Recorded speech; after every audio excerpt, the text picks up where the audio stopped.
বাংলাদেশ বন্যায় ভাসছে।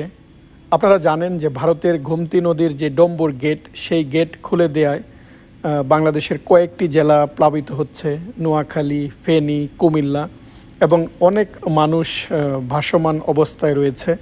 এই দৃশ্য যখন দূর থেকে দেখছি আর অসহায় মানুষগুলার এই চিত্র দেখছি, খুবই খারাপ লাগছে। এই যে দেখুন ফেনী শহরের দৃশ্য, গত ৩০ বছরে মানুষ এরকম বন্যার দৃশ্য দেখেনি। যেহেতু ১৯৮৪ সালে ওরা সর্বশেষ এই গেট খুলে দিয়েছিল, সো বুঝতেই পারছেন আজ থেকে প্রায় ৪০ বছর আগে তারা এটা খুলে দিয়েছিল। আর বহুদিন পর যেহেতু আবার খুলে দিয়েছে, সেই উজান থেকে যে পানি, সেই পানি আসছে। এবং ফেনী শহরের এই চিত্র, মানুষজন দেখুন যে শহরের মাঝখানে ওরা এইরকম পানি, হয়তো আমাদের মতো বয়সী যারা, তারা এই প্রথম এই পানি দেখছে। আর এই যে